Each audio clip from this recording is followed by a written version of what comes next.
Halo, selamat pagi. Apa kabarnya? Miss berharap kalian semuanya dalam keadaan sehat. Nah, terima kasih. Kita akan belajar dalam pertemuan kedua, yaitu membedah struktur teks pidato. Apa artinya membedah? Membedah artinya mengupas tuntas atau mengulas mengenai struktur dari pidato. Mari perhatikan slide-mu dan kita akan belajar mengenai struktur pidato. Sebelumnya pasti kalian sudah tahu apa itu pidato, karena pidato itu sering kita jumpai, bahkan kita bisa melihatnya setiap hari. Contohnya itu kalau kita melakukan upacara bendera di sekolah, kita sering sekali melihat guru, kepala sekolah kita atau siapapun itu berpidato di depan. Itu adalah contoh pidato. Nah, selain itu kita juga sudah belajar pidato pada semester lalu. Tapi pada semester lalu kita hanya membahas mengenai pengertian dari pidato. Jadi Miss ulangin ya sekali lagi, bahwasannya pidato itu adalah berbicara di depan umum secara formal. Nah, ada beberapa struktur dari pidato. Kalian tahu dan pasti sudah banyak mengetahui bahwasannya struktur pidato itu ada 3 bagian. Yang pertama itu adalah pembukaan, yang kedua isi, dan yang ketiga adalah penutup. Nah, coba lihat slide pertama. Slide pertama ada dikatakan pembukaan. Nah, apa saja sih yang ada dalam pembukaan? Ayo kita lihat sama-sama. Yang pertama, ada salam pembuka. Nah, ternyata salam pembuka ini terdapat pada bagian pembukaan karena dia terletak pada awalan dalam pembukaan pidato. Contohnya bagaimana, Miss? Contohnya kita lihat di kolom berwarna merah. 1. Assalamualaikum warahmatullahi wabarakatuh. Nah, ini adalah contoh salam pembuka yang sering kita dengar dan sering kita lihat. Kemudian yang kedua itu adalah salam pembuka yang umum. Selamat pagi, salam sejahtera bagi kita semua, siswa dan guru SMP 1 Padu Boarding School 3 Johar. Ini merupakan contoh salam pembuka yang sering kita temui atau sering kita dengar.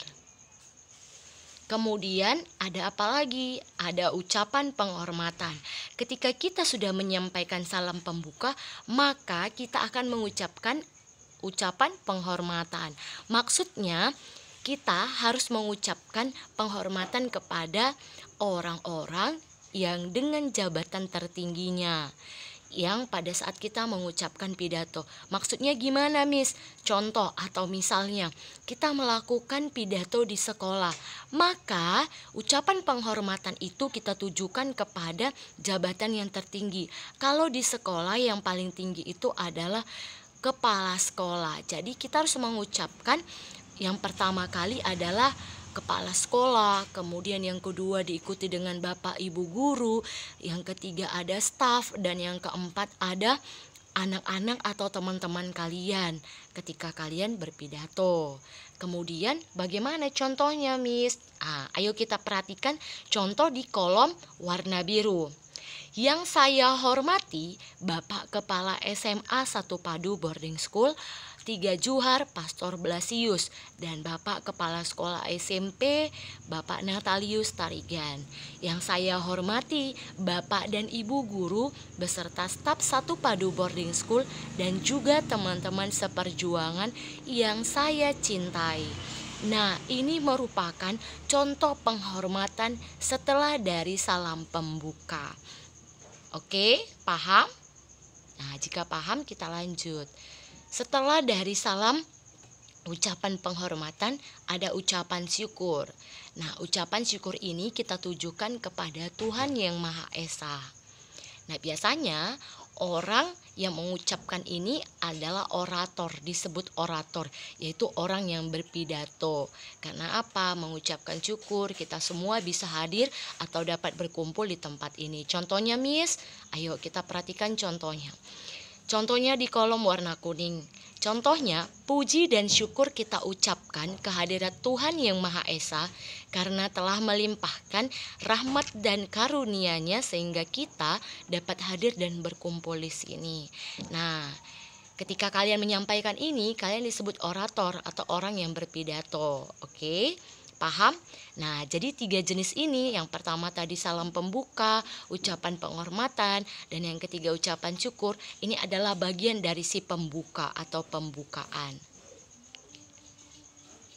Lanjut, yang kedua ada isi pidato. Nah, isi pidato ini berisi inti dari topik pidato yang disampaikan.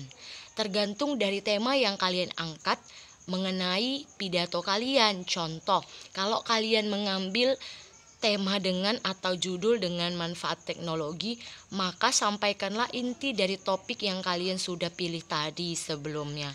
Ayo sama-sama kita lihat kolom berwarna orange ini.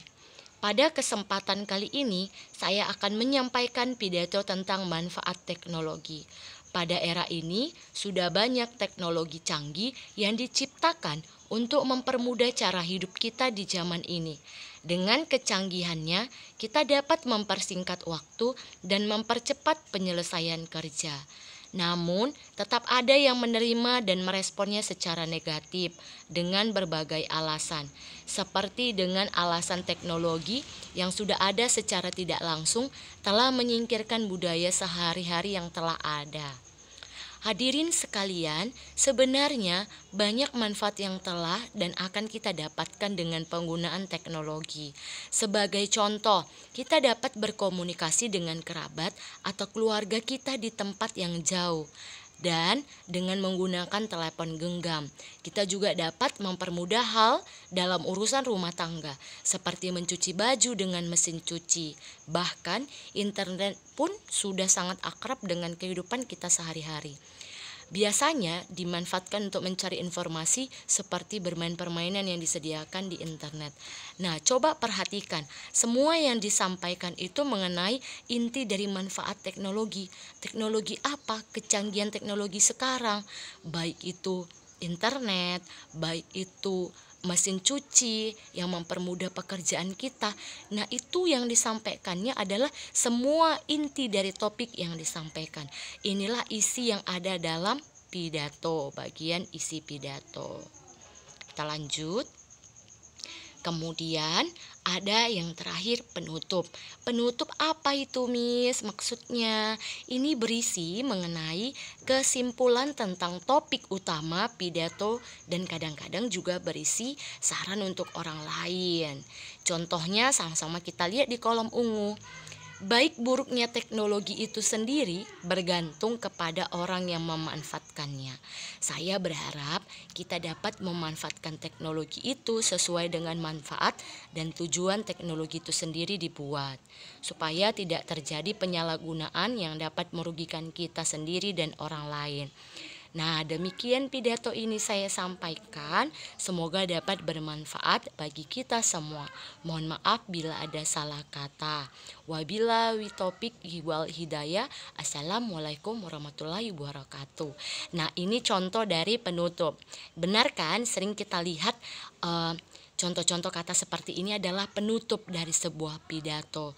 Dia kadang memberikan kesimpulan atau dia kadang memberikan saran. Nah, itulah orator, orang yang berpidato.